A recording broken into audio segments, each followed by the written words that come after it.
Hello and welcome to Chicory's Maintenance Series. This week we're having a little trouble with our stainless steel freshwater pump.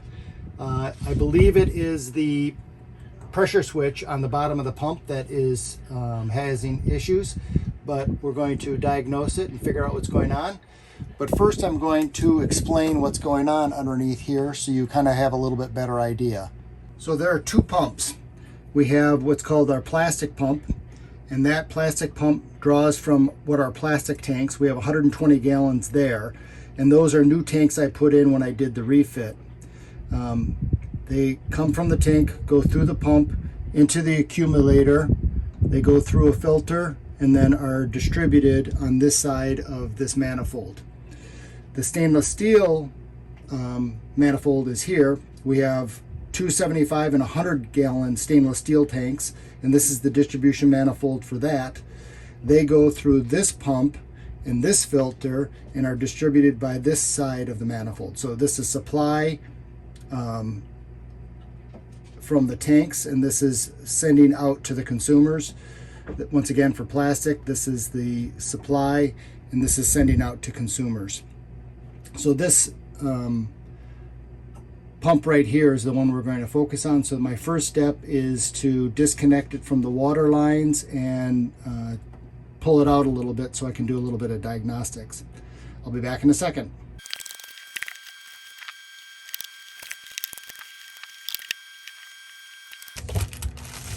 Okay, the pump is out, as you can see, and what we're looking at right here is this front part, which is the pressure switch. And in addition to having a bunch of spare pumps on board, I also keep spare pressure switches. So I'm going to pull this out and show you so you can see that this is just a replacement for this end part. And I think you can probably hear this click. So what's happening is I'm pushing on this little silver button and it's clicking. And what that's doing is this is sensing how much pressure is here, and it's turning on a switch. And this little Allen screw at the end here allows you to adjust the pressure. So what was happening is the pump was acting a little wonky, and I hit it on the end here, and the pump worked for a while and it stopped. I hit it, it worked for a while, it stopped. So I believe that since I was hitting just this end, that it's this pressure switch that's bad. So I'm going to replace it. The first thing I'm going to do, which I did actually before I started disassembling any of this, is I turned off the power, and you can see that I've got leads on these. I'm just going to snip off from the motor this part so that I'll be able to rewire it up. And then I'm just going to take off this end, use my screw gun.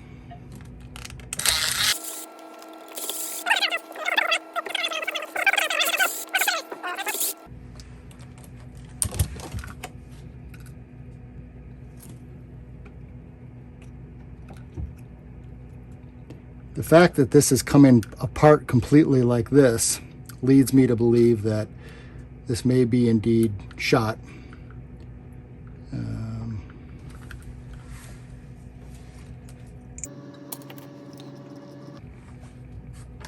So they provide a replacement seal for this, and I'm just making sure it's the same size. It is.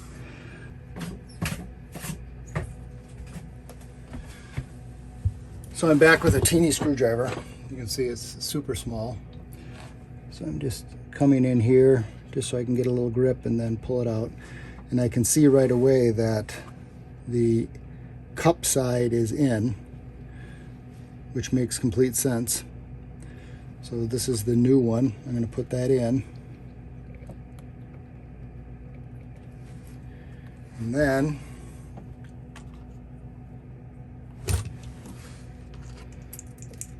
I'm going to put the new pressure switch on.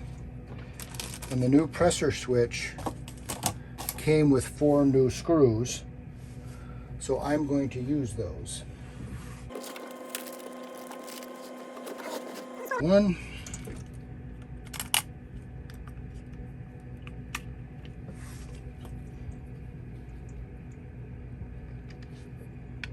I'm just going to start it.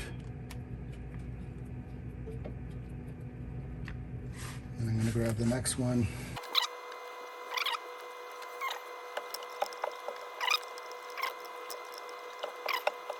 And that made contact. So now I'm just going to put just a little even torque on each one. Obviously don't want to strip this.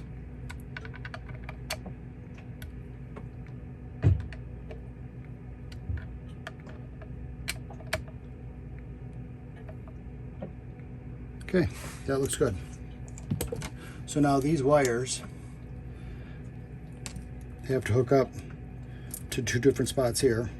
So I'm going to clip this because I'm not going to use spade connector. Then I'm going to use my stripper. I'll strip that, pull that off. I'm going to twist that.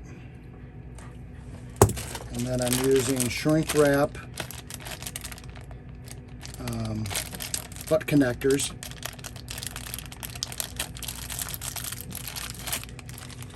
And these are for 16 and 14 gauge. So I'm going to put that on that end. And then the important part of these crimpers, these butt connectors, is that you use the proper butt connecting crimper.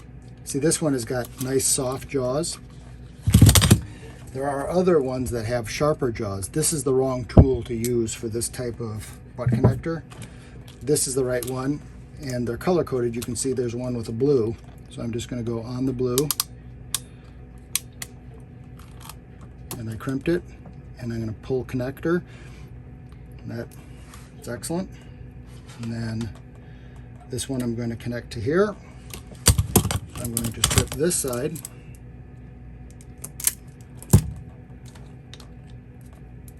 Twist.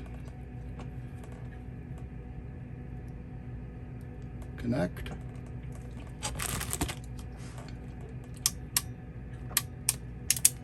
Crimp.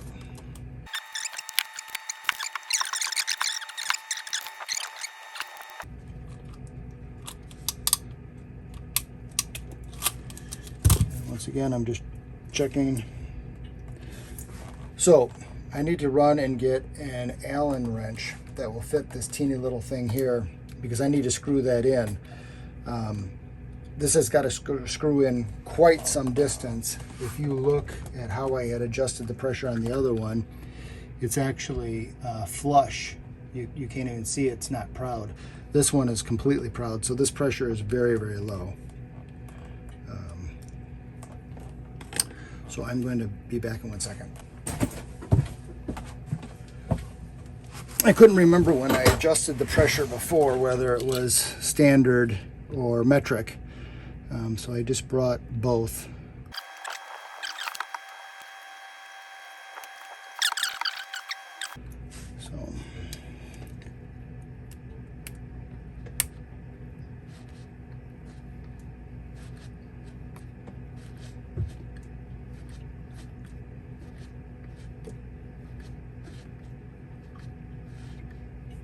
So I've got that screwed in all the way pretty much. That should give me nice pressure. And before I shrink wrap these and do all this other stuff, I'm going to hook it back up, test it, and make sure that it works before I get too crazy cleaning everything up.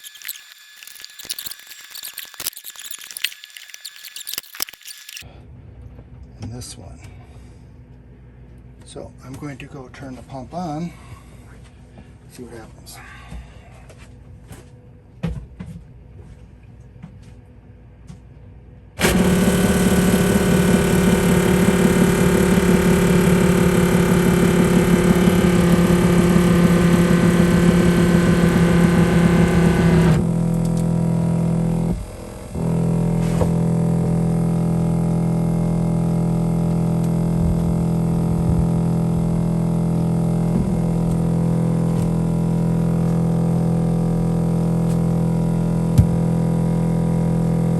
probably air in the line, so I'm just going to purge a little bit and see if that stops that.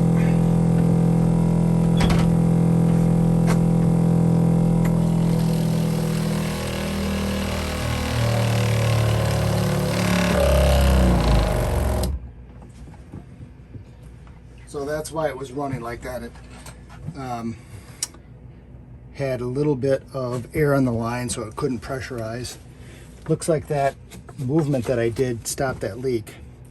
I'm going to try the water one more time to make sure it works.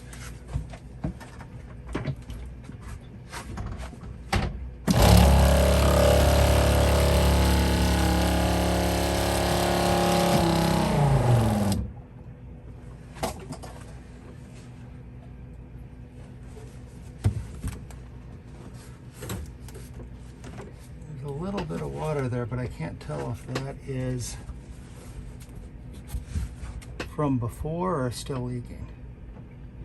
I'm going to keep an eye on it, but in the meantime I'm going to say that this project's done because it's working. I just have to put some screws in here, do a little shrink wrapping, clean some stuff up a little bit, but you've seen me do everything that's important. So with that, I'm going to thank you for viewing, liking, subscribing, and viewing. Until next week, thank you for hanging in here.